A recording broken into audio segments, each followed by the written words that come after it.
अस्सलाम वालेकुम। गौर से सुनिए, हर कोई ऐसे नहीं पढ़ाता है। गौर से सुनिएगा।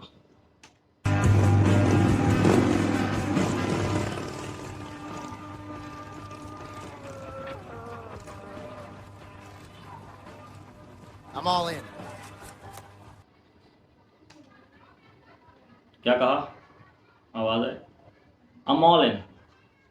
I'm all in। I'm all in का मतलब ये होता है I am all in। I am all in को इसने बिल्कुल अमेरिकन स्टाइल है, तो एडवांस किस्म की इसमें कॉन्ट्रैक्शन है, तो इस वजह से समझने की ज़रूरत है। I'm all in। I am all in।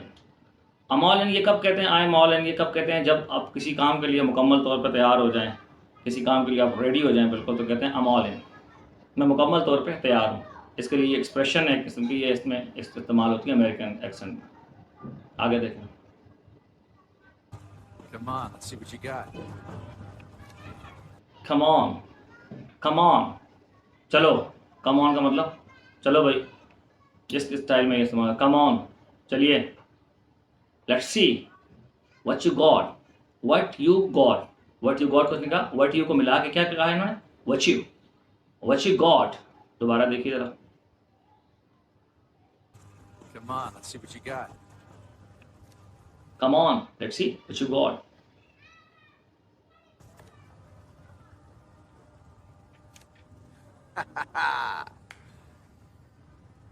जीत गया भाई, जिसने कहा था come on let's see what you got, जीत गया वो। ठीक है, अब आगे क्या होता है? How about you give me a loan and hold on to my how bike? About you. How about you. दोबारा देखें क्या कह रहा है। How about you give me a loan and how about you give me a loan. How about you. How about, इस बारे में क्या ख्याल है? हाउ अबाउट किस लिए इस्तेमाल होता है? क्या ख्याल है तुम्हारा इस बारे में? ठीक है, जो आगे कह रहे हैं उस बारे में, तो क्या है इस बारे में? About you. How about you give me a loan. क्या ख्याल है तुम्हारा इस बारे में कि तुम मुझे कुछ कर्ज दे दो, क्योंकि अब पैसे तो बेचारा उसमें जुए में हार गए, जो उसने प्लेइंग कार्ड्स खेल रहे हैं, यहाँ पे ताश खेल रहे हैं, तो इसमें जो है वो हार गए पैसे, तो अब उससे कह रहे हैं कि मुझे कुछ पैसे, तुम्हारा क्या ख्याल है, कुछ मुझे पैसे उधार दे दो, कर्ज दे दो। हाउ अबाउट यू को उसने क्या कहा? How about you. तो याद रखिए, ये क्योंकि उनकी ज़बान है ना, तो उनके हिसाब से हमें सीखनी भी है, बोलनी भी है। थोड़ा मुश्किल लग रहा होगा आपको, लेकिन ज़बान तभी उस तरह होगी जब उनके हिसाब से हम, उनके एक्सेंट में हम बोलेंगे, तब हम सही तरीके से फ्लुएंट स्पीकर बनेंगे।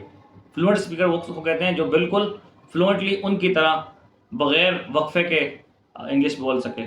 तो ये अगर मुकम्मल तौर पर नहीं भी कर सके तो कुछ ना कुछ कोशिश इसकी करनी चाहिए। ठीक है।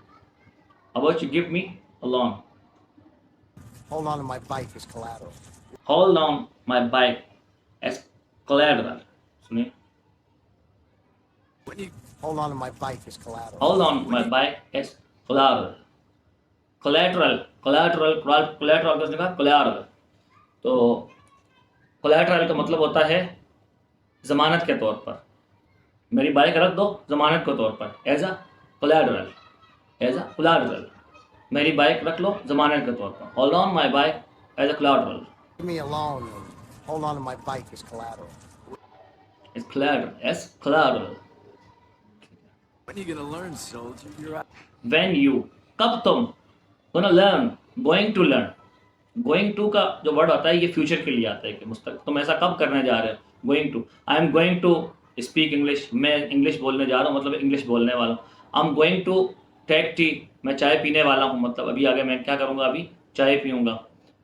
आई am going to drive a car, मैं गाड़ी चलाने वाला हूँ, गाड़ी चलाऊँगा आगे जाके। फ्यूचर के लिए आई एम गोइंग टू, यानी कंटिन्यूस है, ये प्रेजेंट कंटिन्यूस है, टेंस तो प्रेजेंट कंटिन्यूस आता है, लेकिन किस मीनिंग में इस्तेमाल होता है? फ्यूचर की मीनिंग में इस्तेमाल होता है। तो कह रहे हैं, सुनिए ज़रा। When are you gonna learn, soldier? When you gonna learn soldier,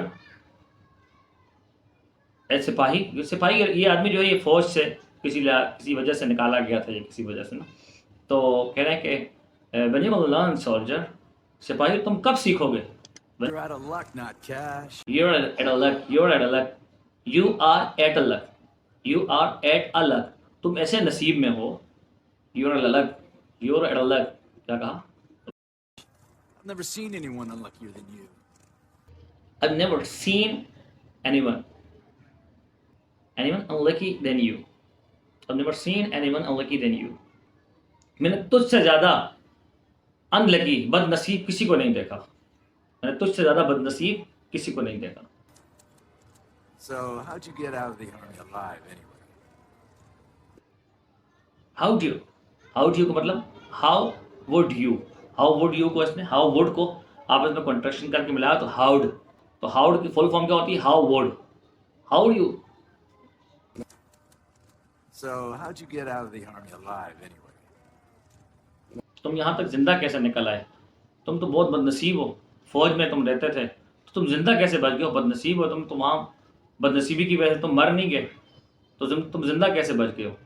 तो कह रहे how do you get out here alive. तुम यहाँ तक कैसे जिंदा पहुँच गए हो? What they say, lucky in war, unlucky in life. What they say, वो क्या कहते हैं ना, जैसे हम कहते हैं ना वो क्या कहते हैं, कोई मुहावरा हम बोलने आ गया तो आगे क्या कहते हैं? What they say, lucky in war, unlucky in life. जंग में खुशनसीब और जिंदगी में बदनसीब. So how about the loan? So how about the loan? How about the loan? How about the loan? How about the loan? तो कर्जे के बारे में क्या ख्याल है? मतलब कर्जा देना है मुझे कि नहीं? There you go, soldier. A nation's grateful thanks. There you go, soldier. There you go, soldier. ये लो soldier, ये लो सिपाही. There you go का मतलब होता है कि कोई काम आप किसी को करने के लिए दें या किसी को कोई काम, किसी को ज़रूरत हो किसी चीज़ को आप उसे दे दें, उसके लिए क्या कहते हैं? There you go. There you go. इसका मतलब ये नहीं है कि यहाँ जाओ. हम अपने इसके वर्डिंग के लिहाज से नहीं देखेंगे इसको, किस लिए वो इस्तेमाल करते हैं, किस मीनिंग में वो इस्तेमाल करते हैं, उसे देखने. एक एक्सप्रेशन है ये. There you go, soldier. ये लो, जाओ लो soldier सिपाही. A nation grateful things. A nation grateful things. कौम की बड़ी इज्जत वाली अजीम चीज़ पैसे के बारे में कह रहे हैं. Yeah. Till the end of the month. Yeah. Till the end of the month. Till the end of the month. Of को बिल्कुल शॉर्ट करके उन्होंने क्या कहा? Till the end of the month. महीने के आखिर तक, मतलब ये लुटाना है तुमने. कर्ज तुमने महीने के एंड तक लुटाना है वापस. Deal. डील मतलब ठीक है, डील हो गई हमारी आपस में, महीने के एंड तक तुम्हें कर्जा लुटा दूंगा.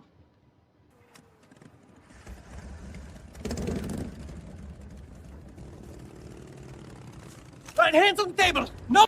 Let hands on table. उठ गया है बीच में से बदमाश. Let hands on table. दोबारा सुनो. Right hands on the table. No. Let's hands on table. अपने हाथों को टेबल पे रख दो अभी भाई. Nobody move. Hey. Nobody move. Let's hands on table. Nobody move. Cooler, kid. What's the problem? Hey, cooler kid. What's the problem? Cooler kid. बच्चे थोड़ा ठंडा हो जाओ. What's the problem? मसला क्या है? किस वजह से तुम एकदम उठ गए और पिस्टल निकाल ली और बोला भाई अब कोई हरकत नहीं करेगा? Problem. The problem? Problem? देखिए प्रॉब्लम बताएगा. Two aces of spades. Two aces of spade. Two aces of spade. Aces क्या होता है? ये ताश की जो गेम है, कार्ड की जो गेम होती है, इसमें एक स्पेड होता है, पान कहते हैं उसे, पान. तो एसेस का मतलब होता है इक्का. एस का मतलब होता है इक्का. तो कह रहे हैं टू एसेस ऑफ स्पेड.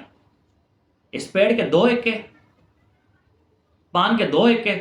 मतलब उसूल ये होता है कार्ड्स गेम में कि पान का एक ही इक्का होता है, लेकिन यहाँ पे कह रहे पान के दो इक्के. मतलब तुम यहाँ पे क्या कर रहे हो? यहाँ पे तुमने चीटिंग की है, धोखा दिया है तुमने. एक जो डक होता है कार्ड का, एक बंडल होता है, उसमें पान के एक इक्का होता है और तुम्हारे पास दो इक्के. और दूसरे इक्के के जरिए तुमने क्या किया? चीट किया. तुम चीटर हो. It's just a silly mistake. It's just a silly mistake. It's just a silly mistake. ये एक बेवकूफ़ाना गलती है, मिस्टेक है ये. You stack the deck, Tony.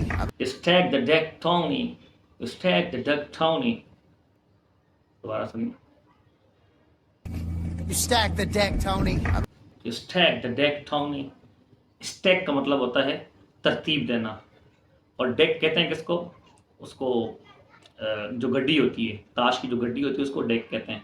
तो स्टैक जो है ना, ये इस मीनिंग में आता है तरतीब देने के कि किसी चीज़ को अपनी मर्ज़ी से अपने जीतने के लिए, अपने हिसाब के लिए आप किसी चीज़ को तरतीब दें तो उसके लिए आते हैं स्टैक। आप अपने जीतने के लिए, किसी दूसरे को धोखा देने के लिए उस हिसाब से आप तरतीब दें तो कहते हैं, उसको कहते हैं stack. Stack the deck. Tony तुमने डेक जो है, जो गड्डी है, उसमें तुमने हेरा फेरी की, अपने हिसाब से तुमने तरतीब दी अपने जीतने के लिए, चीट करने के लिए। ठीक, आज तक के लिए इतना ही काफ़ी है। इंशाल्लाह अगला हिस्सा इसका नेक्स्ट एपिसोड में आपके सामने लाएंगे। तब तक के लिए अल्लाह हाफ़िज़।